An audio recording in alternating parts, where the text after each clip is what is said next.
आज का दिन अक्षय तृतीया का महत्वपूर्ण दिन है और यह दिन भगवान ऋषभ के साथ जुड़ा हुआ है। मुझे ऐसा प्रतीत होता है भगवान ऋषभ अहिंसा की प्रतिमूर्ति थे, वे संयम की प्रतिमूर्ति थे और वे तपस्या की प्रतिमूर्ति थे। भगवान ऋषभ का जीवन एक परिपूर्ण जीवन था। उन्होंने सांसारिक जीवन भी जिया और फिर आध्यात्मिक जीवन भी जिया। उन्होंने गारहस्थ्य को भी अच्छी तरह देखा और संन्यास का भी अच्छी तरह पालन किया। उनके पिता श्री नाभि कुलकर थे, माता मरुदेवा थी और कोई दुनिया का सौभाग्य था, भारत का विशेष भाग्य था। भारत नाम उस समय तक पड़ चुका था अथवा नहीं, पर जहाँ वे पैदा हुए उस एरिया का सौभाग्य था कि ऋषभ जैसे महापुरुष यहाँ पैदा हुए। उन्होंने केवल अध्यात्म का ही पथ दर्शन नहीं दिया, उन्होंने लोगों को जीना सिखाया और उदर पूर्ति कैसे करना यह भी सिखाया। असी मसी कृषि खेती कैसे करना यह सिखाया। मानो एक एक बात को जो अपेक्षित थी ऋषभ ने जनता को सिखाया, प्रशिक्षण दिया। प्रश्न होता है कि ये सावध्य काम खेती बाड़ी आदि आदि के ऋषभ जैसे अध्यात्मवेत्ता पुरुष ने क्यों सिखाए, सावध्य काम क्यों किए। भूमिका का अंतर होता है। एक भूमिका पर आदमी को सावध्य काम भी करने होते हैं, वे न करें तो भी व्यवस्था ठीक नहीं बैठती। पर एक अन्य भूमिका पर पहुंच जाने के बाद सावध्य चीज़ों से बिल्कुल विरक्ति हो सकती है। प्राचीन साहित्य में कहा गया एतच्च सर्वं सावध्यम या एतच्च सर्व सावध्यम अपि लोकानुकंपया स्वामी प्रवर्तयामास जानन कर्तव्यमात्मने। सुंदर कहा गया यह सारा सावध्य कार्य है, यह जानते हुए भी लोकानुकंपा से दुनिया पर करुणा अनुकंपा करके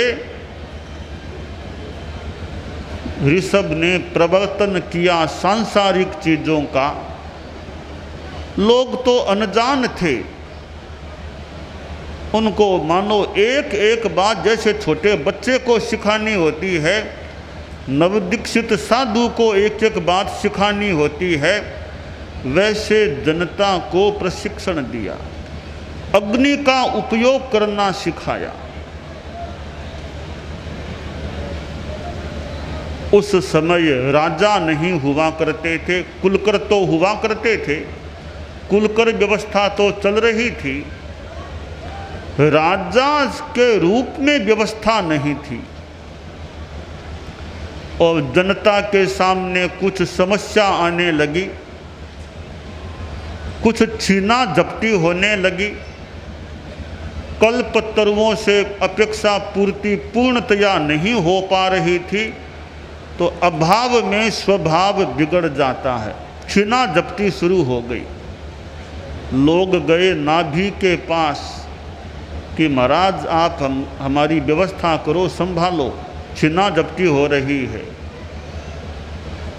नाभि ने कहा भाई अब मैं क्या संभालूं, इस सारी व्यवस्था को संचालित करने के लिए एक राजा की अपेक्षा है। अब राजा के बिना काम नहीं चलेगा। मैं अपनी शैली में बात को आगे बढ़ाऊं।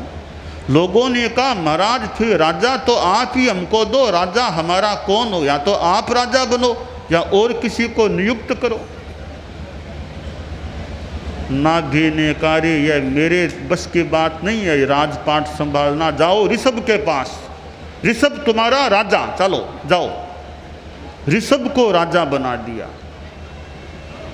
लोग गए ऋषभ के पास कि महाराज आप हमारे राजा बन गए हो, आप हमारी व्यवस्था को संभालो। ऋषभ ने व्यवस्था तंत्र को अपने हाथ में लिया। मैं कहा करता हूं कि राजनीति कोई अस्पृश्य चीज नहीं है। राजनीति का भी अपना मूल्य है, महत्व है। मैं राजनीति को एक सेवा का साधन मानता हूं,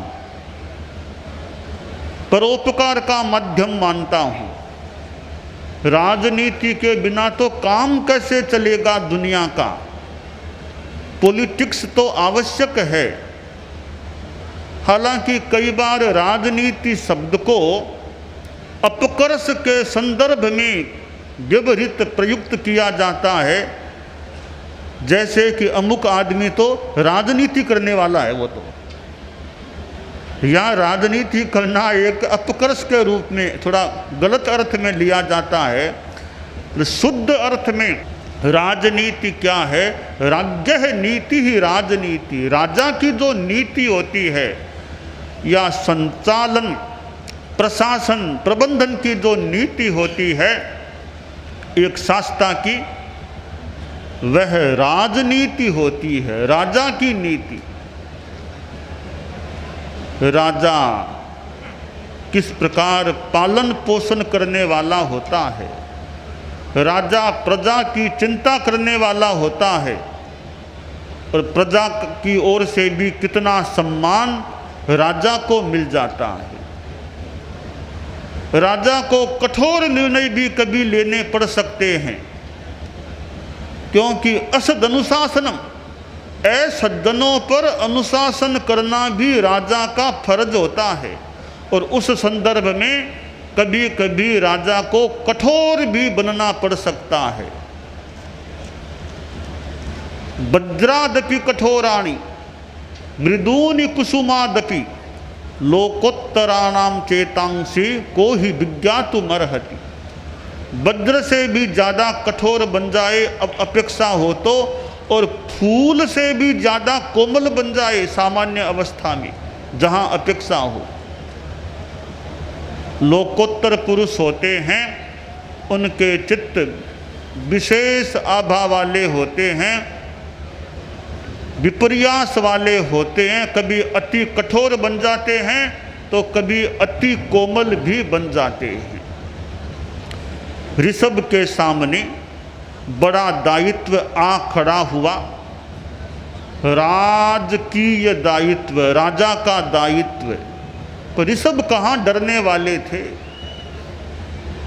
कच्चा आदमी तो नहीं भी संभाल सके इस राजनीति को।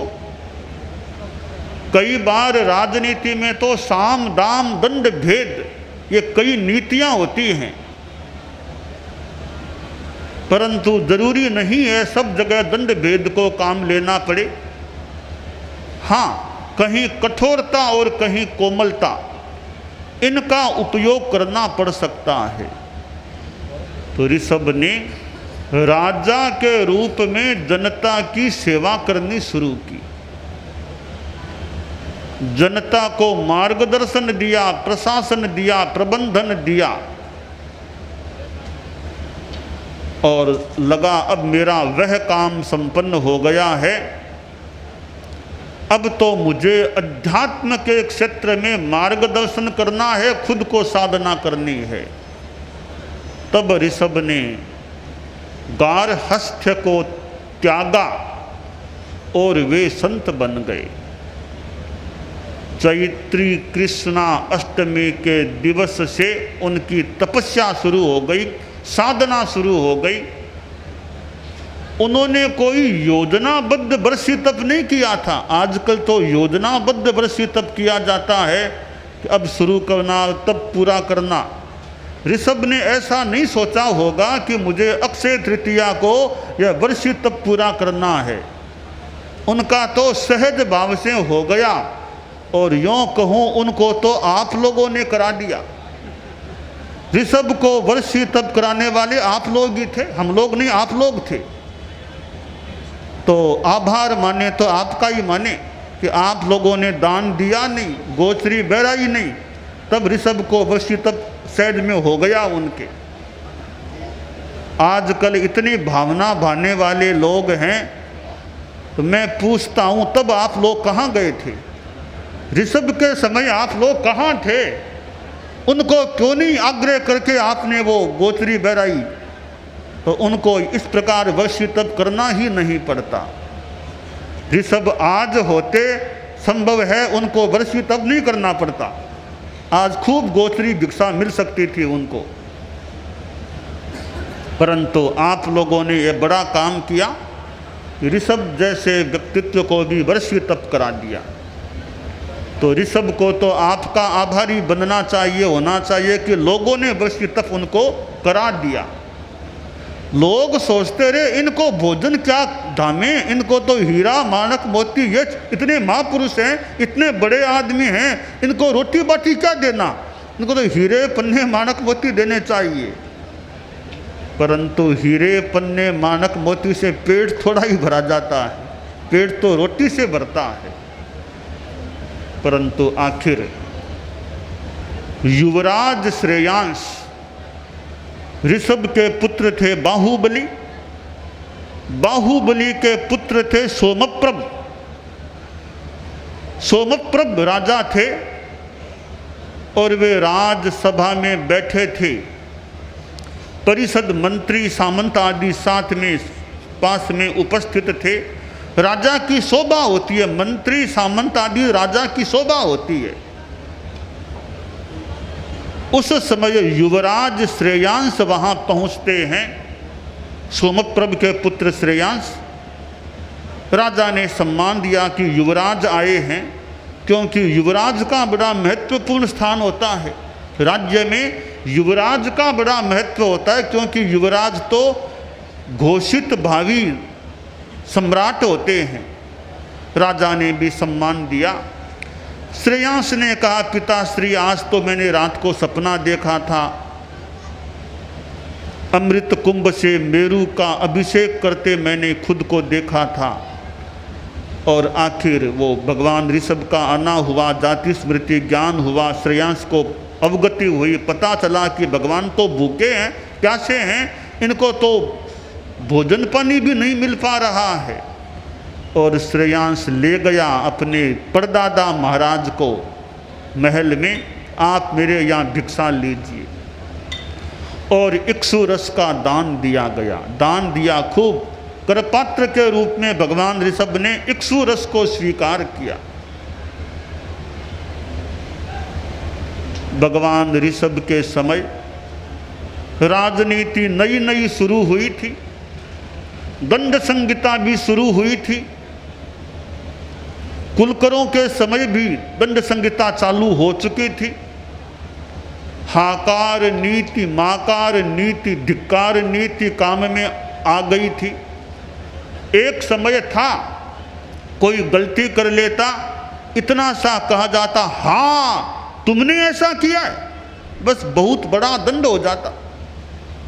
बाद में बहुत सारे लोग हाकार दंड से भुक्तभोगी हो गए, उसका प्रभाव कम हो गया, तो दूसरी दंड नीति चली, माकार नीति। कोई गलती कर लेता तो प्रशासता कहता, आगे ऐसा मत करना, तुम ऐसा काम कभी, बस इतना सा कह देना, बड़ा दंड हो जाता। बाद में यह नीति भी निस्तेज हो गई। तब तीसरी नीति चली, धिक्कार नीति। कोई गलती कर लेता तो यूँ कहा जाता, अरे तुमने ऐसा किया, धिक्कार धिक्कार धिक्कार तुमको, तुमने ऐसा गंदा काम किया है। इतना उलाहना देना बड़ा दंड हो जाता था। तो हाकार नीति, माकार नीति, धिक्कार नीति चली। आज भी हम भारत में देख रहे हैं, यह दंड संहिता चालू है और उस हाकार माकार धिक्कार नीति ने विकसित रूप धारण किया, उसका विकास हुआ। आज कितने विधि विधान दंड संहिता के बन गए हैं। न्यायालय उपस्थित हैं, सुप्रीम कोर्ट तैयार है फैसला देने के लिए। और मुझे लगता है लोगों में आज भी न्यायालय के प्रति एक सम्मान की भावना है कि न्यायालय ने जो फैसला दे दिया, बस सुप्रीम कोर्ट ने जो फैसला दे दिया वो स्वीकार्य होना चाहिए, उसमें फिर कोई बात नहीं। जैसा विधि विधान है उसके अनुसार सुप्रीम कोर्ट का अंतिम फैसला शिरोधार्य स्वीकार्य हो जाता है। यह दुनिया की न्याय संहिता पर, न्यायपालिका पर एक आस्था का उदाहरण है। शासन के क्षेत्र में जहाँ कार्यपालिका की आवश्यकता है, जहाँ विधायिका की आवश्यकता है, तो वहाँ न्यायपालिका की भी आवश्यकता होती है। प्रेस का भी अपना महत्व है। तो इस सारी राजनीति का प्रारंभ एक प्रकार से भगवान ऋषभ के समय या कुछ अंशों में उनसे भी पहले शुरू हो गया था। आज के दिन उनका वो पारणा हो गया था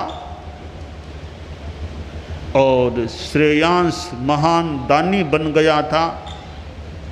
अपने संसार पक्षीय परदादा को पालना कराने का महत्वपूर्ण अवसर उसको प्राप्त हुआ था। हमारे कितने आज भी तपस्वी लोग भगवान ऋषभ का अनुगमन कर रहे हैं। हालांकि ऋषभ का अनुगमन पूरा तो होना संभव नहीं, असंभव काम हो भी कैसे। तो एक रास्ता खोजा गया कि उतना नहीं कर सकें तो कुछ तो करें, विकल्प खोजें। विकल्प यह खोजा गया, स्थापित व्यवस्था हो गई कि लगातार इतने दिनों तक, एक साल लगभग 40 दिनों तक भूखा रहना मुश्किल है। एक दिन खाओ, एक दिन मत खाओ, ऐसा कर लो। यह रास्ता शॉर्टकट मध्यम मार्ग निकाला गया। हालांकि यह भी वैसे कठिन ही है। हर एक दिन के बाद भूखा रहना, आहार न करना भी कठिन काम है। शरीर को मान जाए, सूट कर जाए तो वह आसानी से हो भी सकता है। हमारे कितने तपस्वी भाई बहन, श्रावक श्राविकाएं और हमारे साधु साध्वियाँ समण श्रेणी में भी यह तपस्या हो रही है। और मैं तो नहीं कर पा रहा हूँ, यह तपस्या अभी नहीं हो रही है। आप लोग कर रहे हैं, आपको मैं तो साधुवाद दूंगा, अनुमोदना करूंगा, धन्यवाद दूंगा कि आप लोग ऐसी तपस्या कर रहे हैं। जो इस प्रकार भूखे रहते हैं, तपस्या करते हैं, मानो शरीर का कुछ कस निकाल रहे हैं, सार निकाल रहे हैं। और तपस्या के साथ हमारे नियम भी हैं। एक बड़ा सुंदर रूप बनाया गया है, नियमों का योग है। नियम क्या है? ओम ऋषभाय नमः मंत्र की 11 माला रोज फेरना, रोज आधा घंटा ध्यान, रोज 1 घंटा मौन, ब्रह्मचर्य की हमेशा साधना वर्षित अपने, रोज कम से कम 1 सामायिक, सचित्त और जमी कंद का त्याग, रात्रि में चौविहार और कदाचित चौविहार न हो सके तो त्रिविहार करना। फिर एक बार प्रतिक्रमण या उस समय स्वाध्याय अथवा जप।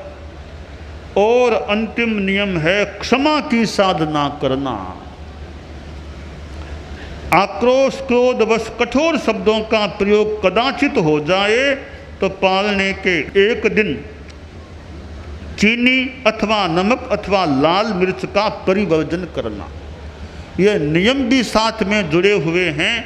इन नियमों के साथ जो वर्षी तप करने वाले लोग हैं, वे बहुत बड़ी साधना करने वाले लोग, बहुत बड़ी साधना करने वाले लोग हैं। एक तरफ भूखे रहने की साधना, साथ में ये आभ्यंतर तपस्या भी उनके चलती है। बहुत बड़ी तपस्या मैं तो इसको मान रहा हूँ। और जो ऐसी तपस्या करते हैं उनको बार बार साधुवाद, बार बार धन्यवाद है, बार बार उनकी अनुमोदना कर रहा हूँ। और करने वाले तो लंबी लंबी तपस्या भी करते हैं, मास खमन क्या उससे भी ज़्यादा की तपस्या भी कर लेते हैं। तो आज के दिन यह वर्षीय तप की संपन्नता, अक्षय तृतीया का दिन, आज का दिन, और जैसा संस्कृत कवि ने कहा है, कृत्तिका रोहिणी से युक्त अक्षय, यह तृतीया का दिन अक्षय तिथि के रूप में स्थापित है। आज के दिन कोई दान आदि किया जाता है उसको अक्षय कहा गया, परमानेंस उसमें होती है ऐसा बताया गया है। तो श्रेयांश ने आज के दिन दान दिया था और वह दान इस रूप में अक्षय माने कि दान की परंपरा वो आज भी चल रही है। आज भी गृहस्थ लोग साधु साध्वियों को दान देते हैं। और वर्षीय तप के पालने में थोड़ा सा उल्टा हो रहा है, तपस्या तो आप लोग करते हैं, दान हमको दे रहे हैं। थोड़ा उल्टा हो रहा है ये तो। दान तो तपस्या करने वालों को लेने का होता है, आपको तो संभवतः व्यवस्था समिति के लोग दान दे देते हैं, पहले ही दान दे देते हैं आपको तो एक सुरुष का दान पहले ही वे दे देते हैं। आप अपने उसमें से थोड़ा दान हमको दे देते हैं, क्योंकि साधु तो परम तपस्वी होते हैं, साधु तो परम व्यक्तित्व होते हैं। क्योंकि गारहस्थ्य को त्याग देना, वर्षीय तप तो मान ले 1 साल या कुछ अधिक समय का तप हो गया। साधुपना लेने वाले तो आजीवन की तपोधनता को स्वीकार कर लेते हैं। आजीवन 5 महाव्रतों का वहन करना तो कितना कितना कितना महान तप होता है। तो यह तपस्या जो अनाहार की तपस्या चल रही है, और आप लोगों ने जो तप किया है उसमें कहीं कोई प्रमाद हो गया, उस खलना हो गई मन वचन काय से, मैं आपको पूरे वर्षीय तप की आलोचना देना चाहूँगा। आप लोग संभव हो तो खड़े खड़े आलोचना स्वीकार कर लें एक साथ, आपको व्यक्ति से आलोचना नहीं लेना पड़े। एक साथ ही मैं सबको यह वर्षीय तप काल की पूरे की आलोचना दे रहा हूँ। और आलोचना के रूप में आपको 51 सामायिक एक्स्ट्रा रूप में करना है। अतिरिक्त रूप जो करें वो रोज अलग बात है, एक्स्ट्रा रूप में 51 सामायिक आपको प्रायश्चित के रूप में दी जा रही है। कहीं कोई दोष लगा हो उसका शोधन हो सके, इसलिए ये आपको दिया जा रहा है। दूसरी बात है, आज वर्षीय तप संपन्न हो रहा है।